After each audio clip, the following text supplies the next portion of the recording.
우리 모두는 다 연약한 존재들입니다. 연약하다는 것은요, 뭔가를 의지하려고 하는 그런 마음이 있습니다. 그래서 우리는 의지할 수 있는 것이 있다면 그것을 붙들고 의지하려고 하는 그런 삶을 우리가 살게 되어 있습니다. 오늘 책에서 하버드 대학에서 벌어지는 그 일을 기록해 놓은 것을 보았습니다. 하버드 대학에 가면 그 대학 중앙에 하버드 뜰이 있답니다. 그래서 거기에 하버드 대학을 설립했던 존 하버드 목사님의 동상이 하나 청동으로 만들어졌는데 황갈색, 흑갈색을 입혀서 만든 동상인데요. 그 동상에 이 특징이 하나 있대요. 동으로 만들어서 완전 이제 흑갈색으로 입혀놨는데 유독 왼쪽 신발만 번쩍번쩍하게 이 동이 드러나 있다는 거예요. 왜 드러났겠습니까? 만지는 거죠, 사람들이. 왜 만지느냐? 사람들이 그거를 믿는다는 거예요.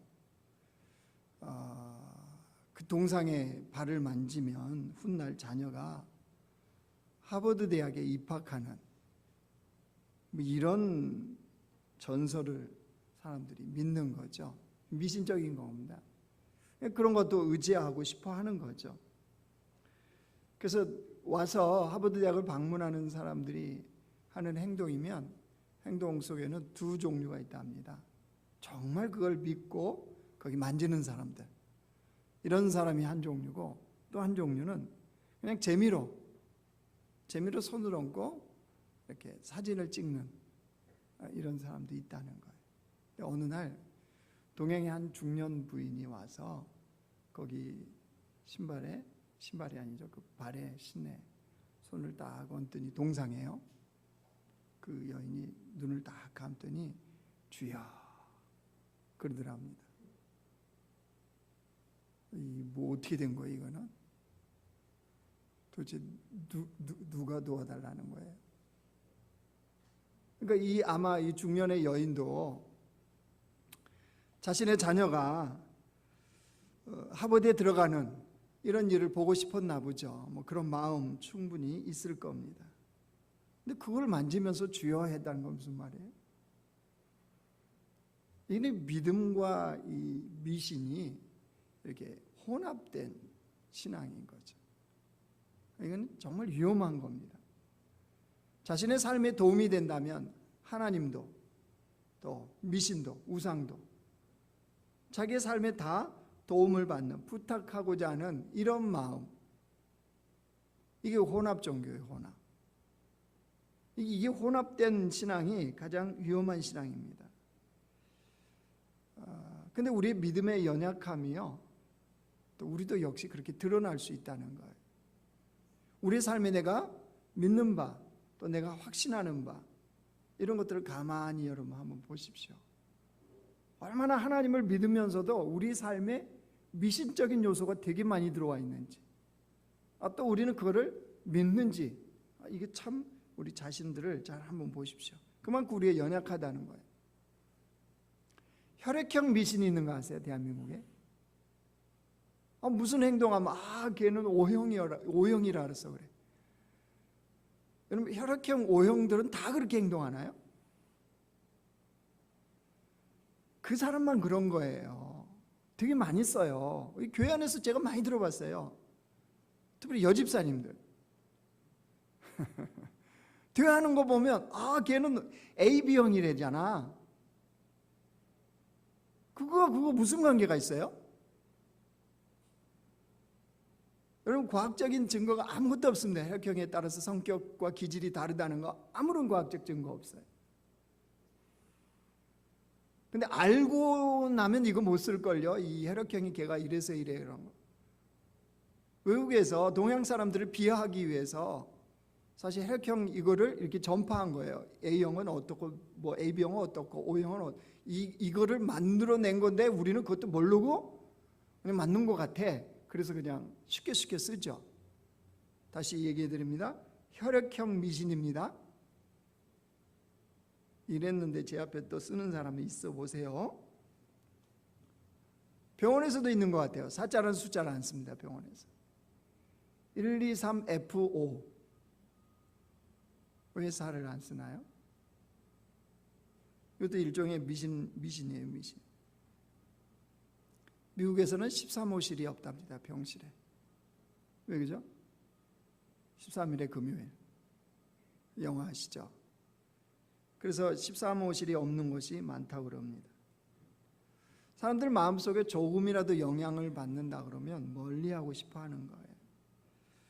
그런데 이런 우리의 수많은 연약함이 삶의 곳곳에서 드러나요. 그리고 우리는 또 그거를 믿어요. 마치 신앙처럼. 그래서 우리의 이런 연약한 신앙, 이 모습을 주님은 어떻게 보실까요? 주님은 어떻게 보시고 또 우리가 믿음의 신앙생활 우리는 또 어떻게 살아가야 될까요? 오늘 본문에 나오는 사람이 사가랴라는 사람입니다. 사가랴. 제사장이 사가랴인데 그의 이름의 뜻은요, 여호와께서 기억하셨다, 이런 뜻입니다. 사가랴, 여호와께서 기억하셨다.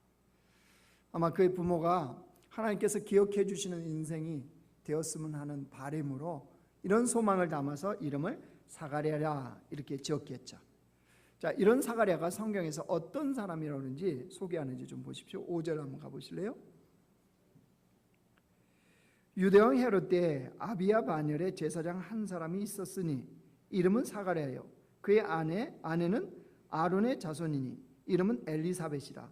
이 두 사람이 하나님 앞에 의인이니 주의 모든 계명과 규례대로 흠이 없이 행하더라. 엘리사벳이 잉태를 못함으로 그들에게 자식이 없고 두 사람의 나이가 많더라. 사가랴나 그의 아내 엘리사벳, 경건한 가문의 후손입니다. 그래서 그에 걸맞게 이 두 사람은 하나님의 말씀을 지켜 행하는 삶을 살았다는 거예요.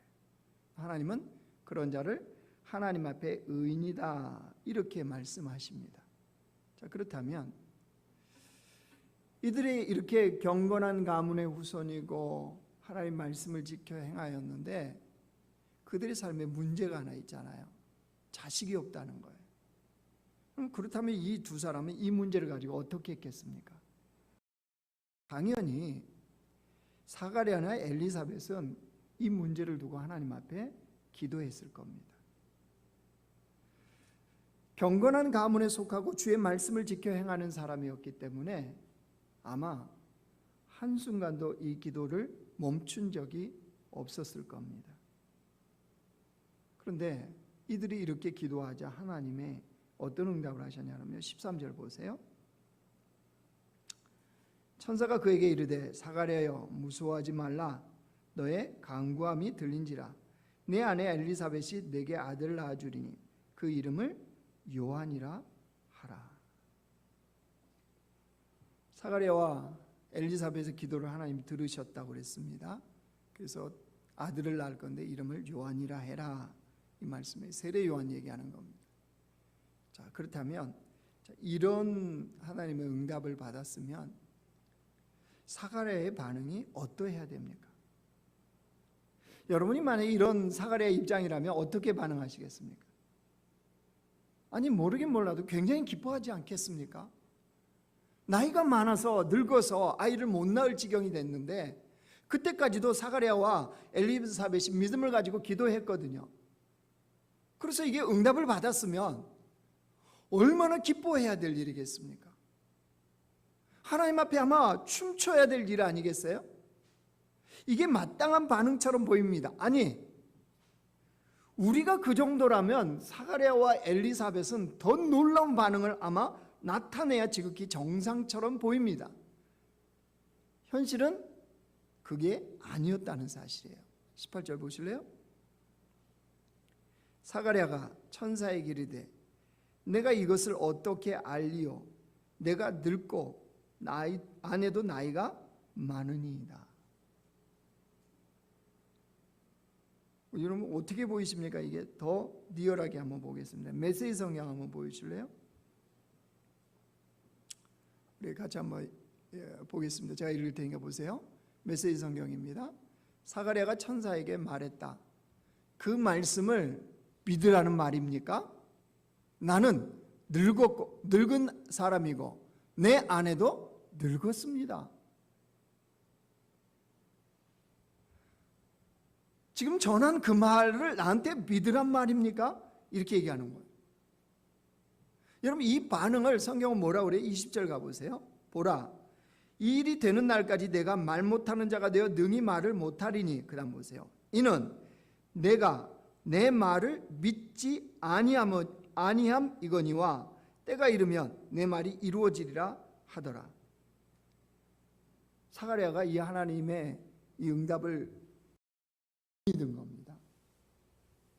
못 믿겠습니다. 이렇게 반응한 거예요. 여러분, 이상하지 않습니까? 아니, 자식을 달라고 분명히 기도했잖아요. 그리고 최소한 사가랴와 엘리사벳은 하나님이 자식을 주실 분이라고, 기도에 응답하실 분이라고 믿지 않았겠어요? 그래서 기도했을 거잖아요. 그럼 이 반응은 뭐? 기도했어요. 그래서 하나님 응답했어요. 근데 왜 이런 반응을 할까요? 분명히 뭐라고 그랬어요? 이는 내가 내 말을 믿지 아니함이거니와. 안 믿는다는 거죠. 그 응답에 대해서. 왜 그랬을까요? 하나는 아마 너무나 뜻밖의, 너무나 놀라운 응답이어서 그럴 수도 있을 겁니다. 왜요? 지금 하나님이 주시겠다는 아들이 누구예요? 보통 인물이 아니잖아요. 세례요한이라니까요. 세례요한. 그러니까 아마 이 하나님의 말씀에 여러분 그 14절부터 17절까지가 세례요한에 대한 설명이에요. 이런 아들이다, 이 아들은. 그러니까 아마 너무나 놀라운 말씀, 그 정도는 아니고 그냥 일반 아들, 그래서 제사장 그 할 수 있는 아들, 아마 이렇게 원했는지도 몰라요. 근데 너무나 놀라운 이야기를 하시니까 아마 뜻밖의 응답에 놀랄 수도 있을 거예요. 또 하나는 사가랴의 연약함이에요. 연약함. 여러분, 인간은 다 연약합니다. 연약하기 때문에 이렇게 반응을 나타내는 거예요. 고린도후서 4장 보이실래요? 같이 읽어요. 시작. 우리가 이 보배를 질그릇에 가졌으니 이는 심히 큰 능력은 하나님께 있고 우리에게 있지 아니함을 알게 하려 함이라. 하나님, 우리가 어떤 존재래요? 질그릇에 질그릇. 그렇죠? 질그릇은 던지면 깨지죠. 부서지죠. 연약하다는 표현이에요. 그러니까 우리는 연약한 존재라는 거예요. 사가랴의 이 반응은요, 물론 뜻밖의 응답에 놀랄 수도 있지만 사가랴 역시 연약한 질그릇이라. 경건한 가문에서 태어났어도, 그가 하나님 앞에 충성하는 제사장이었어도, 그가 말씀을 지켜 행하는 그런 사람이었어도, 그가 단 한시도 하나님을 의심하지 않고 하나님 앞에 기도했음에도 불구하고 그 역시 연약한 질그릇과 같았기 때문입니다. 여러분, 예수님의 수제자였던 베드로 보십시오. 예수님이 물 위로 걸어오시는 그 장면이요. 다른 제자들은 다 놀라서 벌벌 떨죠. 유령이 지금 걸어오는 것보다. 왜? 한 번도 본 적이 없거든요. 사람이 물 위로 걸어오는 거 한 번도 본 적이 없습니다. 그때 베드로가 담대한 믿음으로 얘기합니다. 주시어거든 나로 하여금 이리로 오라 하소서. 즉 물 위를 걷게 하소서. 베드로의 대단한 믿음 아닙니까? 그래서 주님이 오라고 그랬어요. 그랬더니 베드로가 물 위를 걷습니다. 근데 금방 뭐하죠? 빠져가죠. 물속에 빠집니다. 뭐 때문입니까? 자신에게 불어오는 바람을 무서워서 베드로가 그 물에 빠진 거예요. 여러분, 그 바람이 흔든 것은 베드로의 몸이 아니었습니다. 베드로의 믿음이었습니다. 베드로의 믿음. 바람이 베드로의 믿음을 흔든 거죠. 그래서 베드로가 물속으로 빠져갑니다. 그 베드로가 다시 주님 앞에 도움을 요청하죠. 그래서 베드로는 주님의 손을 붙잡고 나옵니다. 여러분 이때 주님이 베드로를 보고 뭐라고 그래요? 마태복음 14장 보이세요. 마태복음 14장. 자, 우리 같이 한번 읽겠습니다. 시작. 예수께서 즉시 손을 내밀어 그를 붙잡으시며 이르시되 믿음이 작은 자여 왜 의심하였느냐 하시고 뭐라고 그랬어요? 믿음이 작은 자여. 베드로가 물 위를 걷다가 왜 물속에 빠졌다고요? 믿음이 작기 때문이라는 거예요. 베드로 역시 연약한 질그릇 같은 믿음이 작았다는 겁니다. 여러분 우리 역시 마찬가지예요. 우리가 주님을 믿지만 믿음이 작은 채로 우리는 살아갑니다. 그래서 여기저기 믿음을 갖고 있음에도 불구하고 마치 존 하버드 동상에 손을 얹은 그 여인과 같이 우리도 우리의 삶에 이곳저곳을 기웃기웃할 수 있어요. 여러분 그러다가 우리가 빠지면 어떻게 됩니까? 소위 뭐가 잘 된다더라, 뭐가 이렇게 하면 된다더라, 혹하잖아요. 안 그렇습니까? 어디 가면 이런데 어디 가면 이런데. 신문 같은 데 보면요, 광고들이, 국민일을 보는 이 밑에 광고들이 나옵니다. 교회나 기도원이나 이런 하는 사람들, 예언이나 뭐 이런 거 좋죠. 하나님의 은사니까 주신 은사를 가지고 살아가는 거. 가끔 그런 광고들이 거기 나와요. 목회자들이 내는 거예요. 부자 만들어 드립니다. 여러분은 관심이 없으시군요. 어떤 질병도 다 치료합니다. 이런 광고를 내시는 분들이 있어요. 조그맣게. 관심 있으시면 여러분 신문들을 한번 봐보십시오. 매주 나옵니다. 매주. 그런 사람들이 그러니까 이 뭐예요?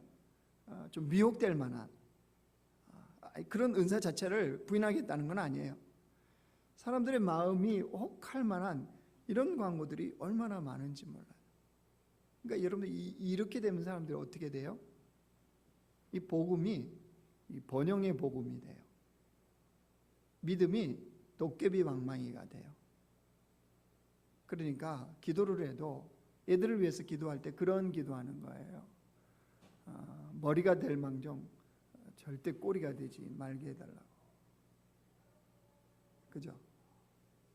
도대체 그런 거는 어디에서 하나님이 언제 그렇게 말씀하셨어요? 다 그리스도인들이 대통령 돼야 되고, 다 정치인 돼야 되고, 다 경제수장이 돼야 되고, 학교 가면 다 1등 해야 되고, 그리스도인들은 다 건강해야 되고, 그리스도인들은 다 망하지 않아야 되고. 여러분 우리 안에 이 본성이, 연약함이, 그런 것이 있다니까요. 그걸 갖고 미혹하는 사람들이 되게 많은 거예요. 근데 사람들은 거기에 빠져드는 사람이 많습니다. 왜 그럴까요? 우리가 연약한 그릇이라는 것을 모르기 때문이에요. 믿음은 도깨비 방망이가 아닙니다. 참 믿음은, 여러분 능력은 전적으로 하나님께 있다는 걸 믿는 거예요. 참 믿음은. 그리고 우리는 전적으로 무능력한 존재라는 것. 이게 믿음이에요. 우리 안에 여러분 선한 것이 하나도 없어요. 하나도 없습니다. 원래 그 사람은 착한데, 아니요, 원래 착하지 않아요. 우리 안에 선한 것이 전혀 없습니다. 이거 고백되어질 때 참 믿음의 사람이 가능한 거예요. 근데 여러분 중요한 건 이거예요. 우리가 그만큼 연약해요. 다 연약해요. 저나 여러분이 다 연약해요. 그렇지 않아요? 저도 마스크 쓰고 설교했으면 좋겠어요. 오면 어떻게 해요?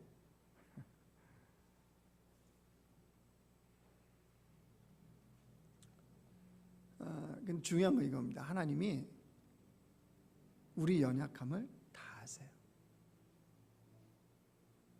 주님은 우리의 연약함을 다 아세요. 사가랴의 믿음이 어떠한지, 사가랴가 어떤 마음으로 기도하는지 주님은 다 아세요. 중요한 건 이겁니다. 그렇게 믿음이 작고 질그릇같이 우리가 연약하고, 그래서 그런 수준의 기도를 하고 그런 신앙을 하는데 주님은 뭐 하신다고요? 다 하시고 그 기도를 들으시고 응답하세요. 오늘 간구함이 들린지라 그랬잖아요. 사가랴가 어떤 마음에 기도하는지 주님이 그 중심을 모르시겠어요? 이 반응을 모르시겠어요? 다 아시죠? 이렇게 놀랄 거라는 거, 이렇게 믿지 못할 거라는 거 주님 모르시겠습니까? 다 아시죠. 그럼에도 세례 요한을 주셨잖아요. 사가랴를 통해서. 여러분, 우리 주님은 그렇게 좋으신 분이세요. 우리의 연약함과 우리의 부족함과 우리의 믿음이 약한 걸 다 아시면서도 그를 들으시고 응답하시는 하나님이십니다. 사가랴가 기도하면서 마치 못 믿는 것 같고 안 믿는 것처럼 보일지라도 주님은 그 기도를 들으시고 응답하세요. 왜일까요? 믿음은 믿음의 대상인 하나님을 믿는 거예요. 우리의 어떠함 때문에 바뀌는 게 아니에요. 우리는 사가랴나 우리는 환경이나 여건에 얼마나 많이 흔들린지 몰라요. 그 믿음이 흔들려요. 그렇지 않아요? 현실이 그렇잖아요. 현실 속에 나타나는 우리의 믿음은 얼마나 작은지 몰라요. 아주 작습니다. 우리가 우리 자신을 봐도 과연 이 믿음으로 어떤 역사가 일어날까? 이 믿음에 하나님이 어떤 응답을 하실까? 이 믿음으로 과연 주님은 일하실 수 있을까? 내가 나를 봐도 의심스러울 정도로 그렇게 작은 믿음으로 우리는 살아갈 수 있어요. 여러분 아세요? 그런 작은 믿음을 주님은 보시고 믿음이 없다 하지 않으세요.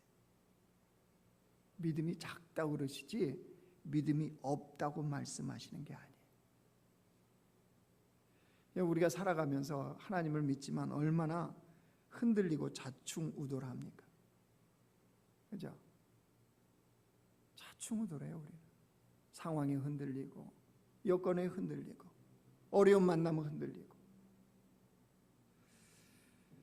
여러분 그럼에도 불구하고 주님은 그 믿음을 인정하시고 그 기도를 들어주시는 하나님이라는 사실이에요. 그래서 하나님을 믿는 자는요, 그래서 기도한다는 거예요. 그 믿음은 기도하고 연결될 수밖에 없어요. 기도는 믿음이 큰 자가, 믿음이 올곧은 자가, 믿음이 전혀 변함이 없는 자가 하는 것이 기도가 아니고, 믿음이 아주 작고 내가 연약한 질것 같아도 하나님을 믿기 때문에 그래서 기도한다는 거예요. 물론 성경에는요, 믿음이 큰 사람이 소개되고도 있습니다. 대표적인 게 이방 여인인 가나안 여인이에요. 딸이 흉악한 귀신이 들렸습니다. 예수님께 고쳐주기를 간구합니다. 예수님이 이 여인을 못 본 척합니다. 못 들은 척합니다. 한마디로 무시를 해요. 그래도 이 여인이 계속 예수님을 귀찮게 합니다. 고쳐달라고 딸을. 예수님이 결정적인 한마디를 하십니다. 이 여인의 자존심과 모든 것을 무시하는 말씀을 하세요. 자녀의 떡을 취하여 개에게 던짐이 마땅하지 아니하다. 뭐라는 거예요? 유대인은 자녀이고 이방인 너희는, 특별히 너는 개다. 이렇게 취급을 하는 거예요. 보통 사람 같으면 무시당한 것에, 거절당한 것에 아마 자존심 상해서 물러났을 겁니다. 이 여인은 물러나지 않습니다. 결국 예수님이 이 여인에 대해서 뭐라고 말씀하세요? 마태복음 15장 말씀 보이세요. 같이 읽습니다. 시작. 이에 예수께서 대답하여 이르시되 여자여 내 믿음이 크도다. 내 소원대로 되리라 하시니 그때로부터 그의 딸이 나으니라. 예수님이 이 여인을 보고 뭐라고 그랬어요? 내 믿음이 크도다. 예, 예수님께 인정받은 믿음입니다. 예수님이 이 여인의 믿음이 크다고 하십니다. 도대체 뭘 보고 그러실까요? 뭘 보고? 아니, 이 여인의 실체는 뭐냐 말이에요. 여러분 딸이 이렇게 흉악한 귀신이 들렸으면 어디 고침받을 때가 있다 그러면 이렇게 이 여인처럼 안 반응할까요? 반응할 겁니다. 정상적인 부모라면 정말 이렇게 반응할 거예요. 그러면 도대체 이 여인의 믿음의 실체는 뭐냐는 거죠. 여러분 그건 다른 데 있지 않았습니까? 이 여인의 믿음이 큰 그 믿음의 실체는 다른 데 있는 게 아니고요, 22절 보여주세요. 마태복음 15장 22절. 제가 읽을 테니까 보세요. 가난한 여자 하나가 그 지경에서 나와 소리질러 이르되 주 다윗의 자손이여 나를 불쌍히 여기소서. 내 딸이 흉악하게 귀신 들렸나이다 하되 그 앞으로 넘겨보세요. 자, 예수님께 뭐라고 소리쳤어요?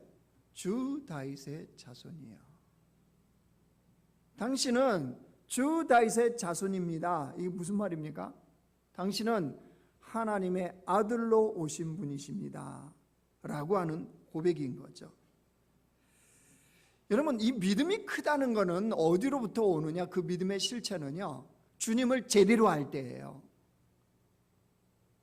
주님을 제대로 할 때, 아, 저분이 하나님의 아들이시구나, 저분은 모든 것이 가능하시구나, 아, 저분께 모든 것이 달려있구나, 이것을 제대로 알 때 믿음의 그 큰 역사는 시작되는 거예요. 자, 주님을 제대로 알게 되면요, 뭘 알게 되는 줄 아세요? 자기를 알아요. 자기. 내가 어떤 사람인지. 여러분 거기 한번 보실래요? 마태복음 15장 27절 보이세요. 자, 여자가 드디어 대답합니다. 떡을 취하여 개들에게 던짐이 마땅하지 아니하다. 주님이 이렇게 말씀하시자 여자가 대답합니다. 여자가 이르되 주여 옳소이다마는. 주님 옳습니다. 이거를 인정을 하죠. 왜요? 자기 인식이 되는 거예요. 아, 나는 개번다 못한 사람입니다. 아, 개 취급 당해도 그런 되는 사람입니다. 이거는 이런 거죠. 그러니까 하나님을 아는 순간 정확한 자기 인식이 되는 거예요. 그러니까 이 고백이 가능한 거죠. 그러니까 그 주님 앞에 매어달릴 수밖에 없었던 거죠. 하나님, 예수님이 이걸 보고 뭐라고 그래요? 내 믿음이 크도다. 뭘 얘기하냐면요, 여러분 믿음은 이처럼 주님을 매어달릴 수, 주님께 나가서 주님을 붙잡을 수밖에 없는 거, 여러분 이게 믿음이에요. 그러니까 하나님을 알면 기도하게 돼 있어요. 하나님을 믿으면 하나님을 붙잡고 기도하는 사람이 된단 말이에요. 믿음이 크든 작든. 그러니까 더 그냥 직설적으로 얘기하면 기도하지 않는 것은 하나님을 안 믿는 거예요. 믿음의 크고 작음을 떠나서 내가 기도 없는 삶을 살고 있다. 그러면 하나님을 모르는 거예요. 하나님을 아는 사람은 기도를 생략할 수가 없어요. 기도를 멈추. 여러분 사가랴 믿음도 오늘 이 반응을 보십시오. 이 반응만 보면 얼마나 작은 믿음인지 몰라요. 그런데 매 순간마다 매일마다 사가랴는 기도를 멈추지 않았다니까요. 믿음으로 산다. 오직 의인은 믿음으로 말미암아 산다 그러잖아요, 로마서에. 여러분 하나님을 믿는 백성들은 믿음으로 사는 겁니다. 그렇죠? 코로나19 상황에서도 믿음으로 살아요. 어떤 상황에도 우리는 믿음으로 사는 사람들이에요. 왜? 믿음으로 구원받으니까. 그런데 여러분 현실을 보십시오. 믿음으로 살기가 결코 쉽지 않아요. 맞죠? 믿음으로 산다는 거 쉽지 않습니다. 믿음으로 살면 결코 흔들리지 않아. 나는 그래서 늘 주를 바라보면서 당당하게 언제나 그런 인생을 걷고 있어 라고 하는 사람은 별로 없습니다. 믿음이 있다가도 얼마나 흔들릴 때가 많은지 몰라요. 저는 안 그럴까요? 설교 준비할 때 어느 때는요, 빨리 주일이 왔으면 좋겠다. 이 깨달은 감동, 이 진리를 좀 나누고 싶다. 이런 마음을 갖고 있는데 토요일 날 집에서 무슨 일이 있다 그러면 다음날 주일 안 왔으면 좋겠다. 왜 이렇게 주일은 빨리 오나? 내가 이런데 무슨 그 감동을 어떻게 나누나? 마음이요 싹 사그라져. 아세요? 저는 매일 막 조그만하게 이렇게 올라오는 줄 아세요? 그냥 보여지는 모습이에요, 여러분. 제 아내도요, 같이 사는 아내 말고 제 아내, 내 아내도 오르락내리락이에요. 아세요? 환경의 영향도 받고 상황에 따라 마음이 확 무너지기도 하고 이게 저도 그런 모습이에요. 근데 오늘 이 말씀을 준비하면서 하나님이 그런 메시지요. 기죽지 말라는 거예요. 네 믿음이 작다고 기죽지 마. 네가 그 연약한 그릇 같아서 언제든지 깨어질 것 같고 엎어지고 그래서 너무 낙심하지 마. 왜요? 네가 그렇게 믿음이 작아도 네가 그렇게 연약한 그릇으로 보여도 변하지 않는 사실이 하나 있다는 거예요. 네 안에 예수님이 계시다.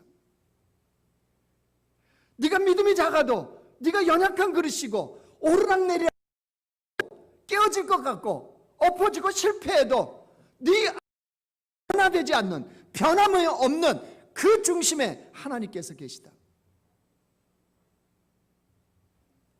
여러분 이 주님 때문에 다시 말씀을 전하는 거예요. 여러분은 뭐 그렇게 안 믿으시겠지만 그죠? 제가 설교하는 게 다 저의 삶이 아니라는 거 아시죠? 뭔 말인지 지금 모르세요? 아니 강대상에서 다 얘기하는 대로 저는 100% 다 살기 때문에 그렇게 말씀하는 거 아니라는 거 아시잖아요. 끄떡끄떡 이렇게 좀 하세요. 그냥 이렇게 뭐 어떡하라는 거예요. 도대체 아무리 그래도 우리 좀 반응을 하셔야죠. 제가 100% 그렇게 살기 때문에 와서 이 말씀을 증거하고 여러분 그 은혜를 같이 나누는 게 아니에요. 그죠? 그럼에도 불구하고 어떻게 이 진리의 말씀을 전해요? 내 안에 주님이 계시니까. 내 안에 예수님이 계시니까요. 믿음은 나의 흔들리는 그것을 보는 게 아니고 내 안에 계신 주님을 보는 거예요. 그 주님이 어떤 분이세요? 나의 기도에 들으시고 응답하시는 분. 작은 믿음을 가지고 기도해도 들으시고 내가 깨어지고 엎어지고 실패하고 넘어지고 죄 가운데 있어도 주님 앞에 기도하면 주님은 들어주시는 그 주님. 그래서 다시 올라와서 말씀을 전하는 거예요. 우리가 그 삶을 이 진리를 따라 살아보자고. 우리가 함께 그 길을 걸어가 보자고. 그 주님께서 우리의 삶에 우리를 이끌어가고 계시다라고 여러분 같이 그 말씀을 나누는 거예요. 말씀을 정리하겠습니다. 여러분 우리는 분명히 하나님을 믿고 사는 사람입니다. 그렇죠? 그러니까 우리가 이 자리에 왔어요. 이 코로나19의 이 엄중한 상황에서도 찬양도 하시고 그죠? 이 예배당에도 나오고 그래도 우리 교회는 나아요. 걱정하지 마세요. 방역 수칙도 그렇지만 환기가 돼요. 저희들은 예배 마치면 또 문을 다 열어놓습니다. 창문도 열어놓고 에어컨 틀고 이렇게 하기 때문에. 그런데 이제 교회들마다 발생이 되는 데가 보통 이게 3밀 조심하라고 그러잖아요. 교회가 작은 지하교회나 이런 데들이 환기가 안 되니까 참 어려운 거죠. 어려움에 어려움이 겹치는 거죠. 근데 그런 상황인데도 여러분 이 자리에 오신 거는 기적이죠, 기적. 자, 여러분 옆에 사람 좀 봐주세요. 기적을 보고 있는 거예요. 기적 한번 보세요. 그죠? 진짜 하나님 아니면 이 자리에 오겠어요, 여러분? 하나님 믿으니까 이 자리에 온 거잖아요. 자, 거기까지는 우리 다 인정해요. 그 다음 잘 들으세요. 그 다음에 근데 현실은 어때요? 현실 우리가 분명히 주님을 믿어요. 요 하나만 놓고 나면 우리의 믿음은 참 대단해요. 근데 현실에 우리의 삶에 들어가면 우리 믿음이 얼마나 작은지 몰라요. 그죠? 저나 여러분이나 무수히 많은 염려, 무수히 많은 걱정, 태산 같지 않으세요? 태산 같아요. 누구는 기도하면 돈이 생기고, 누구는 기도하면 사업도 잘 되고, 누구는 기도해서 성공했다고 그러고, 이런 얘기가 많이 들려오지만 나도 기도하기는 기도하는데 나하고는 무관한, 어떻습니까? 그게 현실이잖아요. 안 그렇습니까?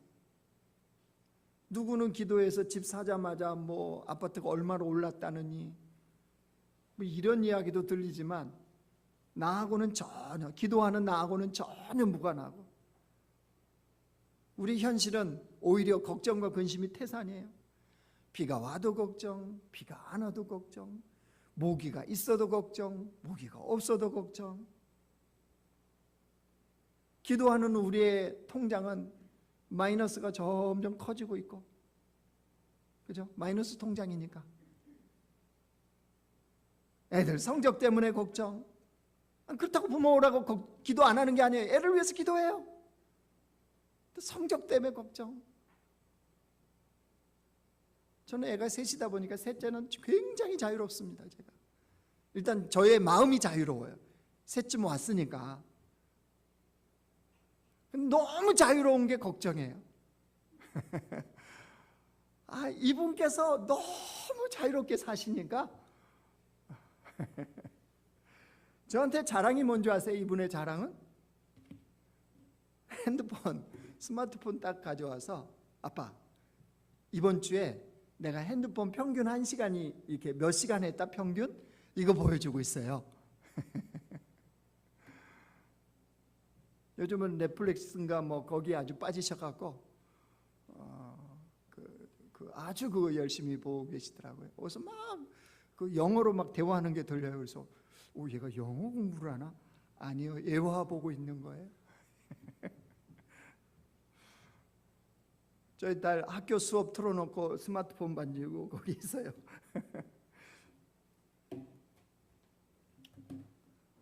자유롭습니다. 근데 그 자유로움이 또 걱정돼요. 여러분, 이게 우리의 현실이잖아요. 그렇죠? 그러니까 내 믿음을 내가 보면 얼마나 이 믿음이 작고 얼마나 연약하고 참 그렇게 보여요. 네, 여러분 분명한 거 기억하십시오. 하나님께서 그런 우리를 아세요. 그런데 책망하지 않으세요. 우리 작은 믿음이라 할지라도 주님은 그것을 보시고 주님은 들으시고 응답하신다는 사실이에요. 여러분, 우리가 사는 것은 그 주님 때문에 사는 거예요.